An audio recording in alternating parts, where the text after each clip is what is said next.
오늘 우리 함께 살펴볼 하나님의 말씀은 출애굽기 14장 10절부터 14절까지입니다.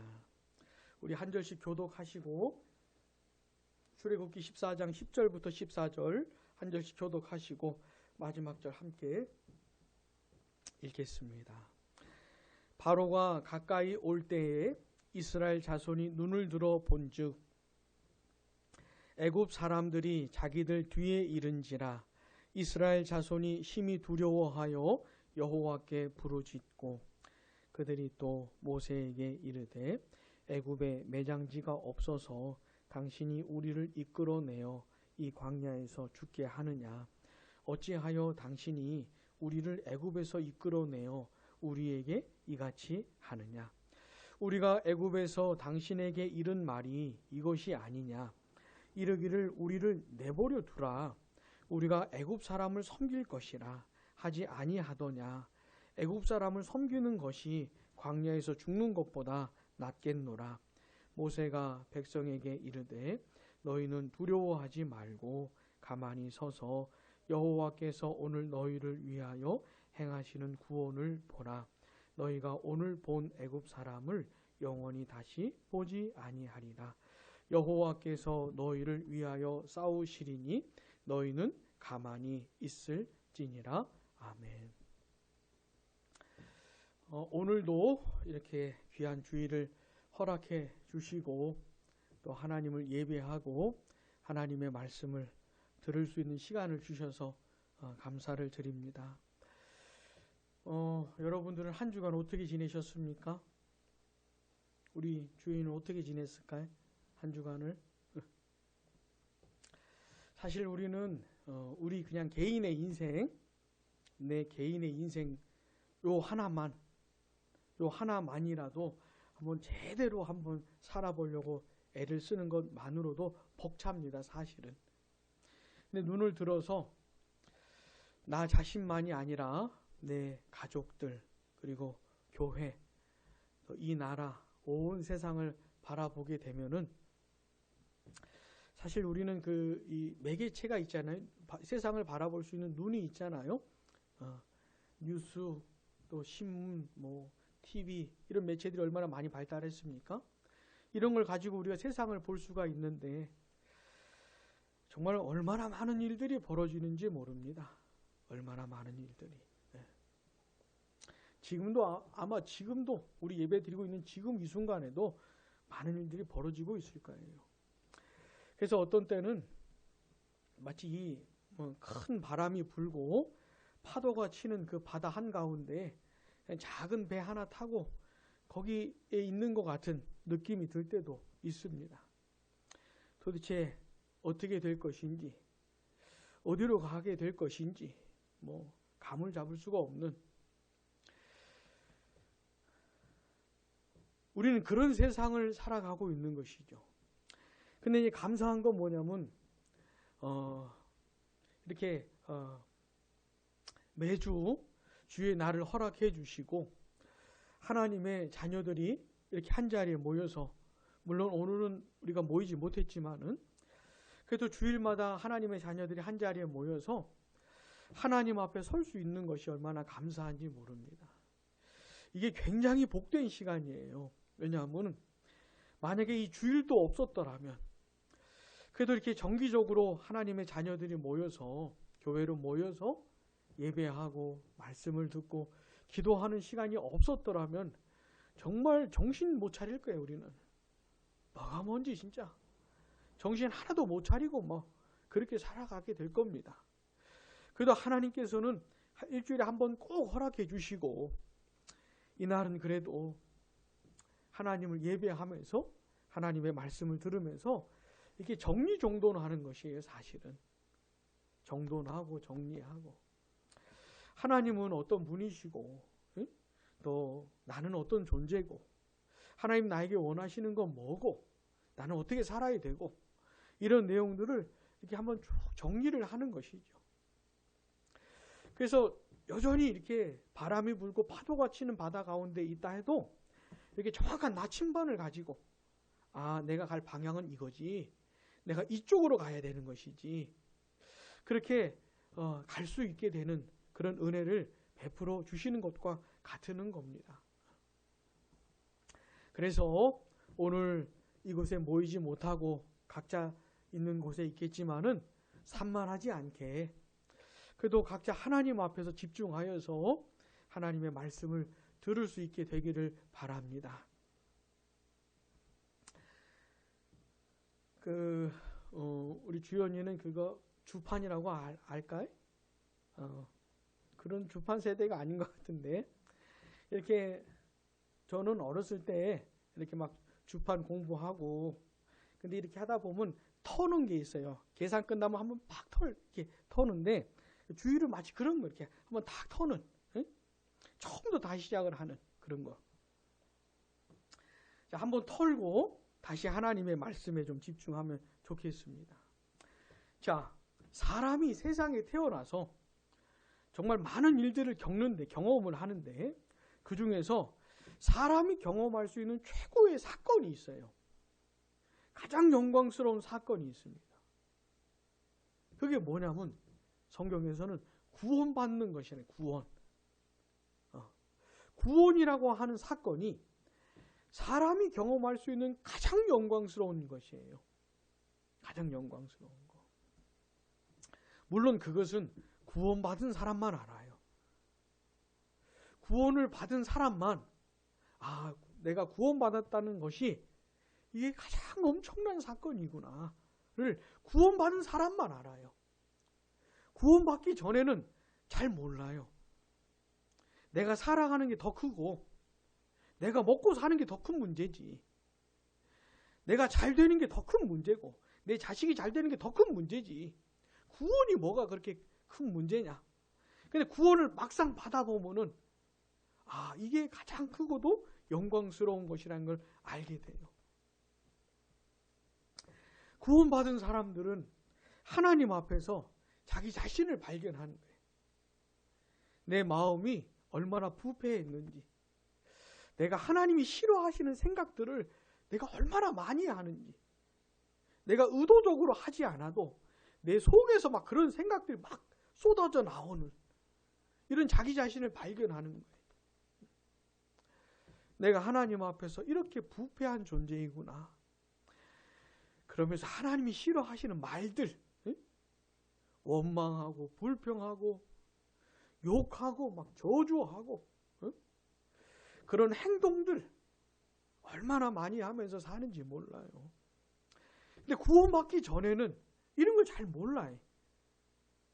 나의 실상을 잘 못 봐요. 그냥 괜찮은 줄 알아요. 괜찮은 줄.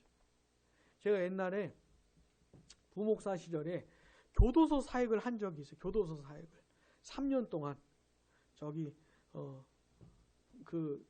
뭐죠? 강력범들이 가장 많이 모이는 교도소, 두 번째 레벨 정도 되는 교도소가 있었어요. 거기 3년쯤 가가지고 매주 한 번씩 예배를 드리고 재소자들하고. 근데 그런 죄를 짓고 왔음에도 불구하고 본인들에 대해서 점수를 많이 주는 걸 발견했어요. 자기 자신에 대해서. 뭐 그런 것이죠. 심지어 교도소 안에 있는 분들도 그러는데, 그냥 이 교도소 바깥에 사는 사람들은 얼마나 더 하겠습니까? 근데 구원을 받잖아요? 그럼 자기 자신의 모습을 발견하는 거예요. 구원받은 사람들은.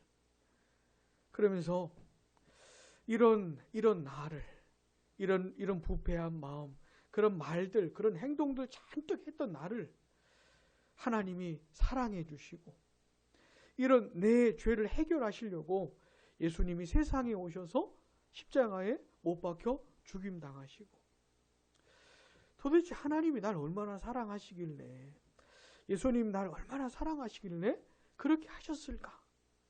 이러면서 하나님의 은혜와 사랑이 이렇게 점여드는 것이에요.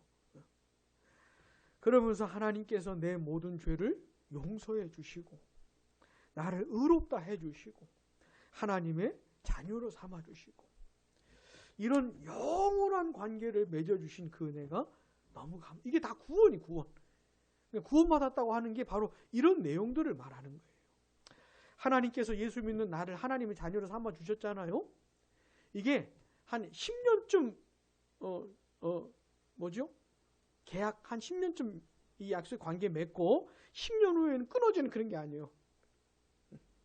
한 30년쯤 이렇게 하나님의 자녀로 삼아 주셨다 그다음 끊어지는 것이 아니고 영원한 관계, 영원한 관계. 영원한 하나님의 자녀로 삼아 주신 거예요. 수많은 사건, 사고가 끊이지 않는 이 세상의 역사가 끝나는 날이 와요. 이 세상의 종말이 와.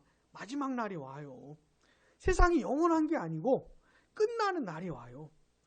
우리 예수님 이 세상에 다시 오실 때 이 세상이 끝나는데 새 하늘과 새 창조, 새 땅이 시작이 되는데 예수 믿는 사람들에게는 그 새 하늘과 새 땅을 약속해 주신 거예요.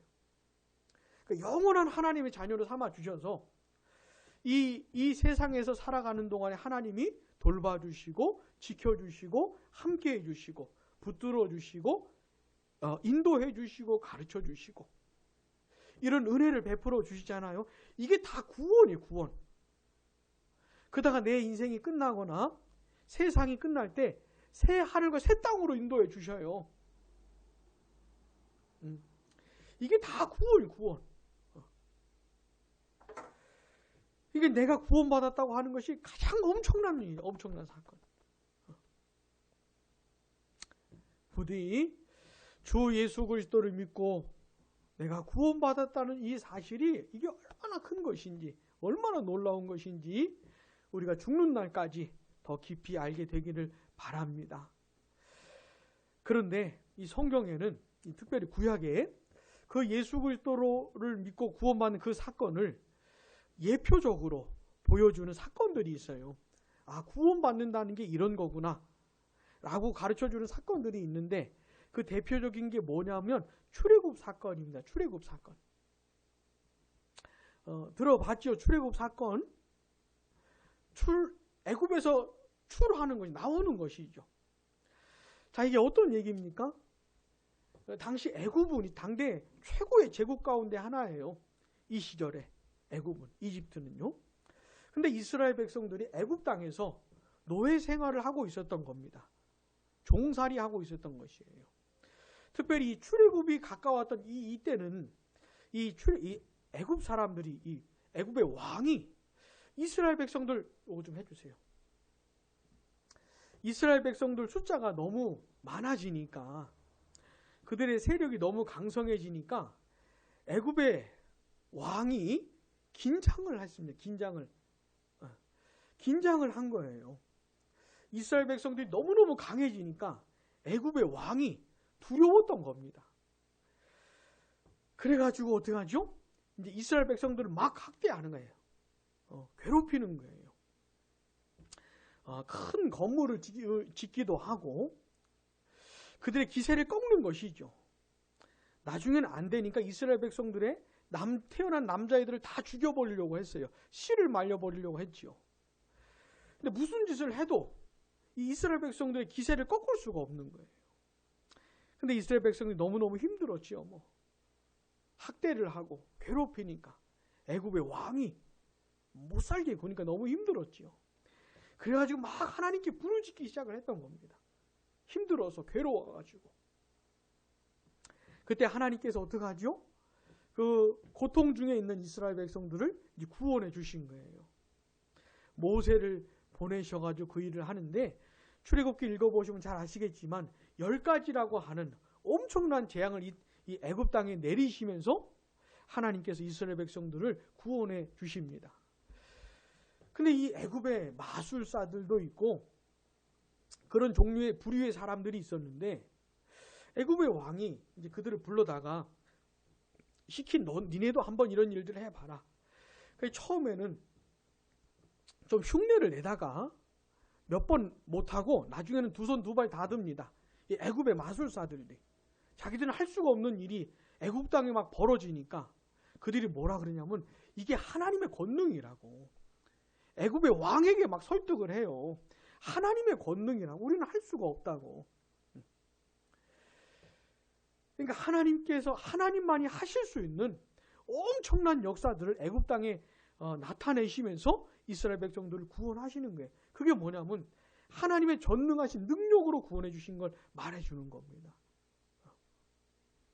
자, 다시 나중에 우리 예수님 오셔서 예수님 고난당하시고 죽임당하시고 부활하시면서 죄인들을 구원할 수 있는 그 일을 완성하시잖아요. 누구든지 예수님을 믿고 구원을 받지 않습니까? 자, 그 예수님 믿는 그 구원 사건을 구약 성경에서 예표해 주는 사건들이 있는데 대표적인 것이 뭐라고요? 출애굽 사건이라고. 출애굽 사건. 근데 이 출애굽 사건이 뭐냐면 하나님의 전능하신 능력을 보여주는 것이에요. 자, 내가 구원받은 건 그냥 구원받은 게 아니고 어떻게 받은 거라고요? 전능하신 능력으로 구원받은 거라고요. 요거를 출애굽기 6장을 한번 봐보세요.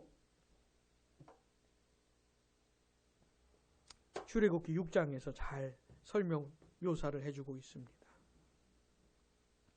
출애굽기 6장 6절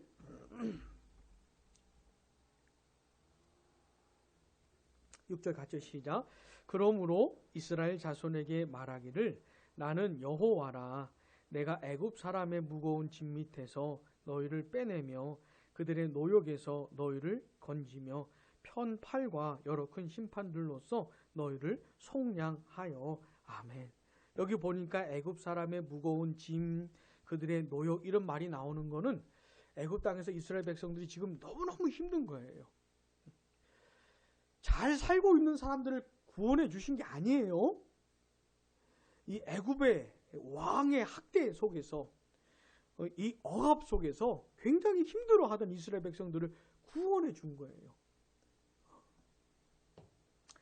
이게 뭘 말해주는 거냐면 죄와 사망과 사탄의 권세 아래에 있는 죄인들을 구원해 주시는 것을 말하는 거예요. 내가 예수 믿고 구원받은 건 내가 그냥 잘 살고 있었는데, 내가 너무너무 행복하게 살고 있었는데 하나님 날 구원해 주시 이런 게 아니고 너무너무 비참한 상태에 있었던 거예요. 죄와 사망과 사탄의 권세 아래에 있었던 죄인들을 구원해 주신 것을 말하는 겁니다. 그리고 여기서 보면 하나님께서 빼주시고 건져주시는데 어떻게 해요? 편팔과 여러 큰 심판들로서 너희를 속량한다 그랬는데 하나님이 팔을 펴셨다는 거잖아요. 이게 무슨 뜻일까요? 하나님이 팔이 있어요, 없어요? 있을까, 없을까? 하나님 팔은 없어요. 하나님은 영이시기 때문에, 영적인 존재이시기 때문에 우리처럼 이런 몸이 있는 게 아니에요. 팔이 있어가지고 무슨 그 팔을 편다 이런 말이 아니고 우리가 알아듣기 쉽도록 표현을 해주시는 겁니다. 성경이. 그러니까 하나님께서 능력을 나타내 주신다는 거예요. 이 편팔이라고 하는 건 하나님의 전능하신 능력을 가리키는 그런 표현인 것이에요. 아, 우리 하나님 팔이 있나 보다 이렇게 생각하면 안 돼요. 네? 하나님의 그런 능력으로 건져주신다는 겁니다. 그래서 7절 같이 시작. 너희를 내 백성으로 삼고 나는 너희의 하나님이 되리니 나는 애굽 사람의 무거운 짐 밑에서 너희를 빼낸 너희의 하나님 여호와이신 줄 너희가 알지라. 아멘. 이스라엘 백성들을 애굽에서 구원해 주시면서 자, 어떤 관계를 맺었어요? 이스라엘은 이제 하나님의 백성이 되고 하나님은 이스라엘의 하나님이 되시는 이 관계가 맺어진 거잖아요. 이거를 언약이라고 표현, 언약 관계가 맺어졌다 이렇게 표현을 해요. 자, 이것도 그리스도 예수 안에서 똑같이 적용이 되는 거예요. 자, 예수님 믿고 구원을 받잖아요. 그럼 예수 믿는 그 사람은 하나님의 자녀가 돼요. 하나님은 그 사람의 하나님이 돼요. 그 사람의 아버지가 돼. 다시 이스라엘 백성들이 애굽에서 구원받으면서 하나님과 관계가 맺어졌지요. 어떤 관계요? 언약 관계인데 이스라엘은 이제 하나님의 백성이 되고 하나님은 이스라엘의 하나님이 되시. 하나님은 다른 민족의 하나님이 아니고 오직 이스라엘만의 하나님이 되시는 이 특별한 관계가 맺어지는 거예요. 근데 이게 그리스도 예수 안에서 똑같이 적용이 돼요. 예수를 믿는 사람은 이제 어떻게 해요? 하나님의 자녀가 돼요. 하나님은 그 사람이 하나님이 1대1의 관계가 맺어지는 거예요. 1대1의 관계가. 자, 근데 그리스도 예수 안에서는 이 관계가 어떤 관계냐면 영원한 관계예요. 영원한 관계. 누구도 끊을 수가 없어요. 마귀도 끊을 수가 없어요. 죄도 끊을 수가 없어. 세상도 끊을 수 없어요. 코로나도 이걸 끊을 수가 없어. 코로나도 하나님과 내 관계를 끊을 수가 없어요.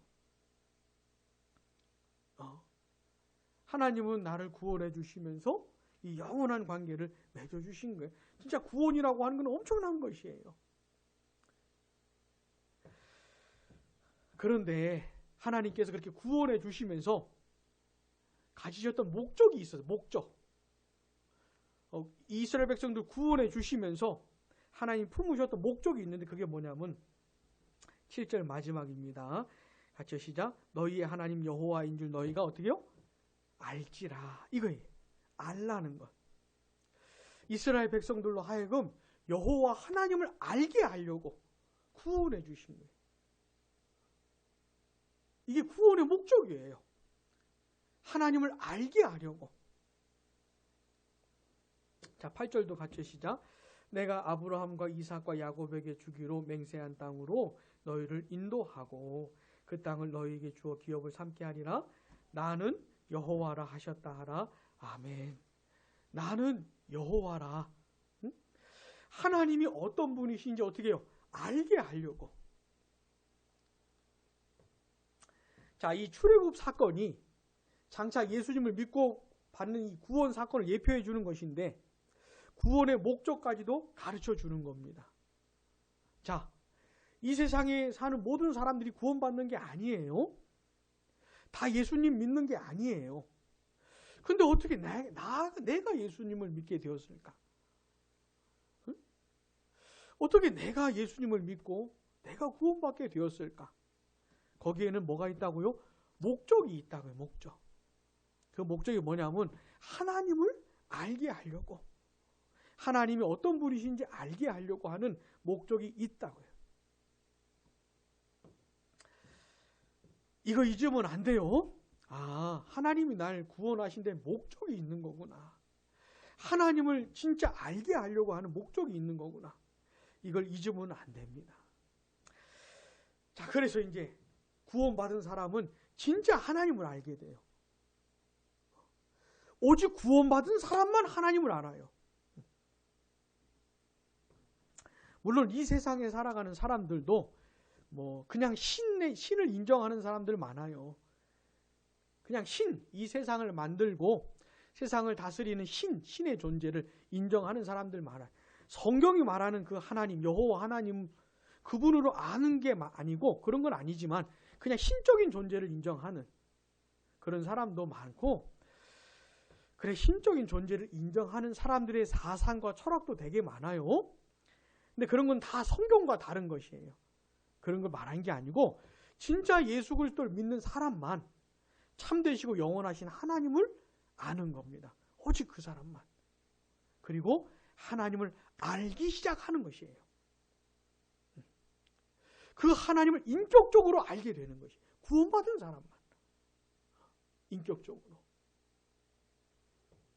우리 주연이는 엄마 알지? 엄마 알지? 이 세상 누구보다 엄마를 가장 잘 알겠지, 주연이가. 응? 그렇게 알게 되는 거예요. 그냥 피상적으로, 형식적으로.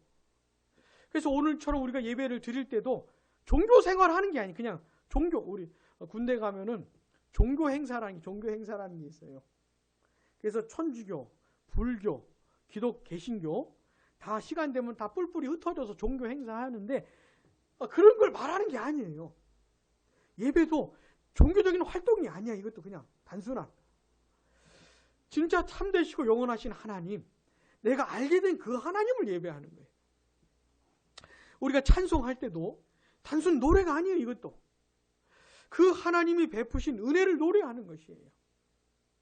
그 하나님을 향하는 것이 진짜 기도도 마찬가지고 예배도 마찬가지고 그런 삶이 시작되는 것이에요. 삶이. 이게 굉장히 중요한 것이에요. 구원받지 못한 사람은 교회를 다닌다고 해도, 이런 지역교회를 다닌다고 해도 하나님을 아는 게 아니에요. 예배 시간에 참석을 해도 진짜 하나님을 예배하는 게 아니에요.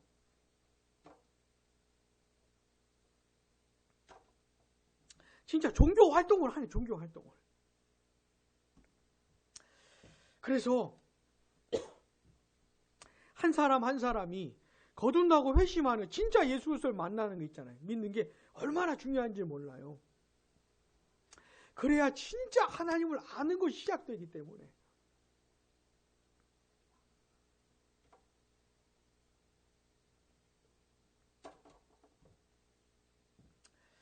자, 그런 순간이 반드시 와야 됩니다.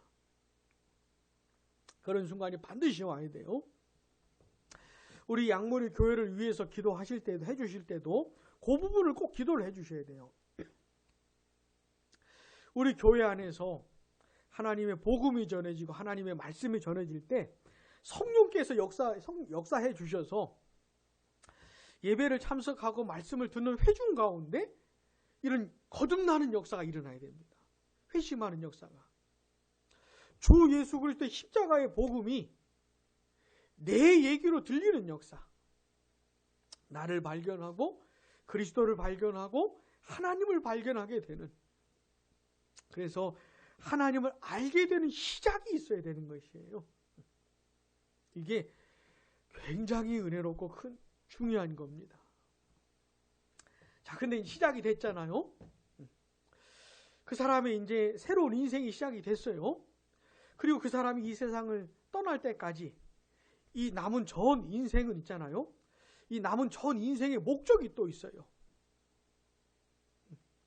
자, 학교도 다니고, 직장 생활도 하고, 결혼도 하고, 가정도 꾸리고, 뭐, 그럴 거 아닙니까? 그 사람이 그리스도 예수를 믿고 구원받아 하나님을 알기 시작하면서 그 남은 인생을 살 거 아닙니까? 근데 이 전 인생의 목적이 있어요. 그것도 뭐냐면 하나님을 아는 거예요. 하나님을 아는 거. 그냥 내가 인생에서 성공하고 내가 잘 되고 내 자녀들이 잘 되고 이런 게 목적이 아니고 구원받은 사람들 인생의 목적은 그 시작된 그거 있잖아요. 하나님을 알게 된 그 시작 있잖아요. 그게 전 인생을 아우르는 목적이 되는 거예요. 이 모든 인생의 모든 것을 통해서 하나님을 알아가는 게 목적입니다. 아, 하나님 이런 분이시구나. 나를 향한 하나님의 뜻이 이런 거구나. 하나님 날 진짜 사랑하시는구나. 하나님 정말 신실하신 분이구나. 하나님 정말 나를 놓지 않으시는 분이구나. 정말 나를 붙들고 계시는구나. 이 하나님 어떻게 해요? 더 깊이, 더 풍성하게 알아가는 거. 그게 인생의 목적이에요. 자, 우리가 신앙생활 하잖아요. 성경을 읽고 기도도 하고 예배도 드리고 설교도 듣고 이 신앙생활 하는 거잖아요. 신앙생활의 목적도 뭐냐면 하나님을 알아가는 게 목적이에요. 자, 이 세상에 종교들이 많잖아요. 종교들이 많죠. 다른 종교들은 내가 잘 되는 거, 내가 행복한 거, 내가 평안한 거, 내가 복받는 거, 그게 목적인지 모르겠지만은 이 성경이 말하는 종교, 그리스도 예수 안에 있는 예수를 믿고 사는 사람들의 이 생활은요, 그 신앙생활의 목적은 그게 아니고 하나님을 하나님답게 아는 거, 이게 목적인 것이에요.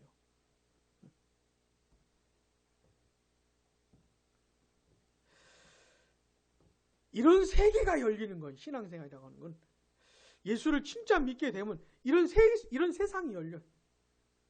이런 지평이 열려요. 아, 내가 살아가는 게 내 인생의 목적이 이런 거구나. 내가 신앙생활하고 직장생활하고 가정생활하고 내 한평생 인생을 사는 목적이 다른 게 아니고 하나님을 진짜 알아가는 것이구나. 이런 것들을 알게 되고 그런 세계 속으로 들어가는 것이지. 이제는 신앙이 잘한다고 하는 건 뭐냐면 그런 말이에요. 하나님을 더 깊이, 더 인격적으로, 더 뼛속 깊이, 체험적으로 하나님을 알게 되는 것. 그게 신앙이 자란다는 걸 말해주는 겁니다. 자, 그런데 있잖아요. 예수 믿고 구원받은 사람이 평생을 가정생활을 하든 직장생활을 하든 교회생활을 하든 무엇을 하든 하나님을 알아가는 것 속에서 하는 것인데, 특별히 예수 믿고 구원받은 사람들의 신앙이 아주 깊이 자라는 그런 그 기간이 있어요. 하나님을 더 체험하고 하나님을 더 깊이 경험할 수 있는 그런 특별한 기간이 있는데, 그게 뭐냐면 고난과 어려움이 찾아오는 그런 순간들이에요.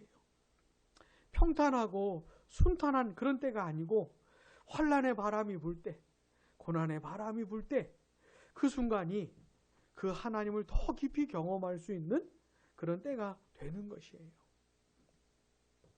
그래서 예수 믿는 사람들에게는 고난과 환난조차도 유익이 되는 것이에요. 왜요? 하나님을 더 경험할 수 있으니까. 그런 얘기를 해주는 것이 오늘 우리가 함께 읽은 본문 얘기입니다. 본문. 출애굽기 14장 얘기는 뭐냐면,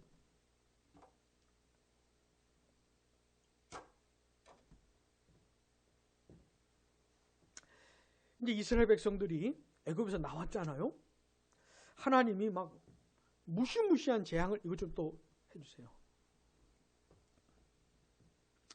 무시무시한 재앙을 내리니까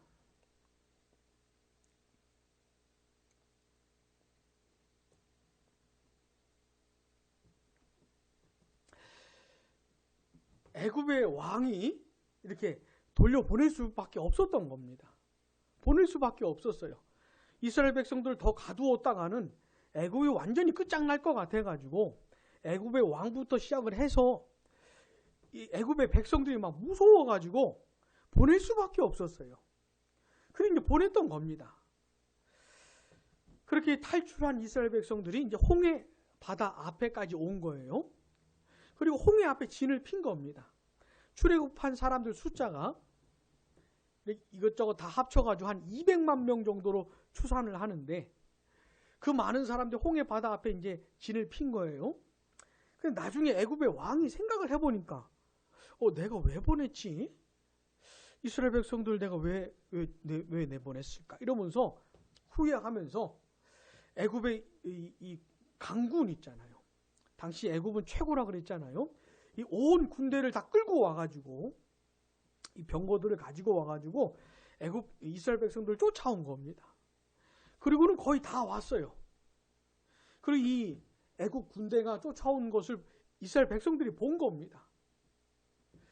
그때 이제 이스라엘 백성들이 보이는 반응인데, 오늘 본문 10절 한번 봐보세요. 바로가 가까이 올 때, 이게 바로 그런 말입니다. 올 때에 이스라엘 자손이 눈을 들어 본즉, 봤어요. 우리 이스라엘 백성들이. 우리 한번 같이 읽어보겠습니다. 시작. 애굽 사람들이 자기들 뒤에 이른지라 이스라엘 자손이 심히 두려워하여 여호와께 부르짖고, 그들이 또 모세에게 이르되 애굽에 매장지가 없어서 당신이 우리를 이끌어내어 이 광야에서 죽게 하느냐? 어찌하여 당신이 우리를 애굽에서 이끌어내어 우리에게 이같이 하느냐? 우리가 애굽에서 당신에게 이른 말이 이것이 아니냐 이르기를 우리를 내버려 두라.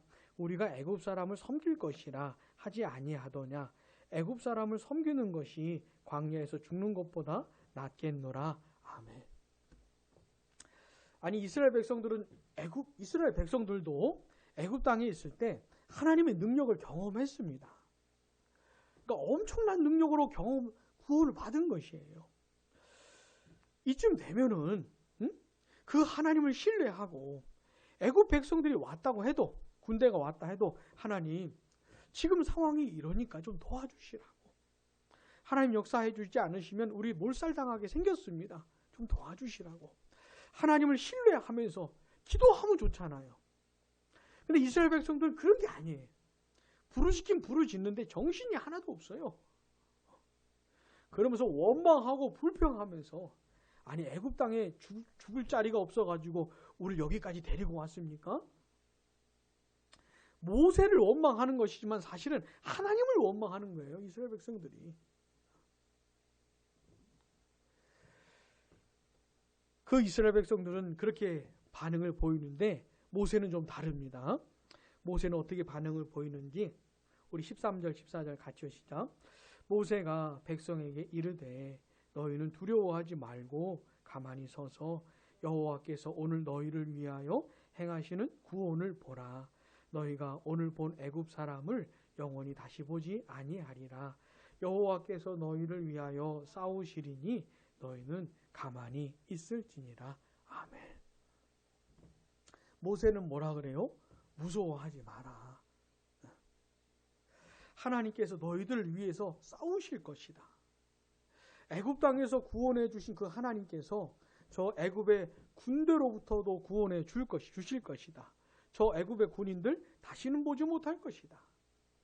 그러면서 뭐라 그럽니까?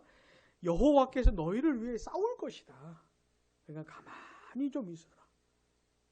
무서워하지 말고 원망하고 불평하지 말고 좀 가만히 좀 얌전히 좀 있어라. 라고 모세가 말을 하는 것이죠. 자, 애굽의 군대가 왔어요. 눈에 다 보여요. 이스라엘 백성들도 애굽의 군대가 보이고 모세에게도 그게 보여요. 자, 근데 이스라엘 백성들과 이 모세가 너무 대조적인 반응을 보이죠. 이스라엘 백성들은 어떻게 반응을 보입니까? 죽을 것 같은 거예요. 당장이라도 저 애굽의 왕이 군대 끌고 와서 다 죽여버릴 것 같은 것이에요. 그러니까 막 원망하고 불평하고 난리가 났습니다. 자, 모세는요, 그 군대를 보기는 했으나 모세는 하나님을 믿고 있는 것이에요. 하나님께서 싸우실 것이고 구원해 주실 것이고, 왜냐하면 애굽 땅에서 구원해 주실 때 이미 약속을 하셨습니다. 가나안 땅까지 인도해 주실 것을. 우리식으로 하자면, 그리스도 예수 안에서 말을 하자면, 예수님 믿고 구원받은 사람은 이 광야 같은 세상을 지난 다음에 영원한 하나님의 나라를 약속해 주신 거예요. 모세는 그렇게 하나님을 믿었기 때문에 이렇게 반응을 보일 수가 있는 것이에요. 자, 이후에 어떤 일이 벌어졌지요? 하나님이 홍해를 가르시고 그 이스라엘 백성들이 홍해를 마른 땅으로 건너게 하신 다음에 뒤쫓아오는 애굽의 군대를 이 홍해에 수장을 시켜버리셨어요. 하나님께서. 그러면서 하나님이시구나. 여호와 하나님이시구나. 하나님이 어떤 분이신지를 경험하게 해주신 것이죠. 경험하게. 사랑하는 여러분, 하나님은 이걸 시작하시는 겁니다. 어떤 사람을 구원하시잖아요. 그러면 이 사람에게 하나님이 어떤 분인지를 가르쳐 주세요. 그 사람이 이제 시작을 하는 겁니다. 그리고 죽는 날까지 계속 하나님을 알아가는 삶을 살아가는 것이에요. 가정에서, 개인적으로, 교회에서, 이 사회에서 벌어지는 모든 상황들을 통해서 경험하게 하시는 겁니다. 근데 그의 신앙을 아주 그냥 더 깊이 자라게 하시고 그의 신앙을 더 크게 자라게 하시는 특별한 기간이 있는데, 그게 뭐냐면 고난과 환난이 올 때예요.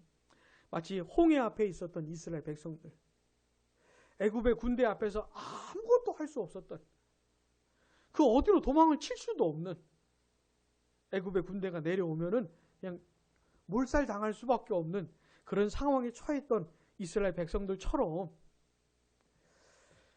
도무지 내 능력으로 감당할 수 없는 일들이 벌어지고, 내 지혜로 해결할 수 없는, 내 능력으로 해결할 수 없는 그런 상황들이 벌어질 때, 그때는요, 더 하나님을 경험할 수 있는 시간이 되는 겁니다. 그때 하나님께서 우리에게 원하시는 건 뭐냐면 하나님을 바라보는 것이에요.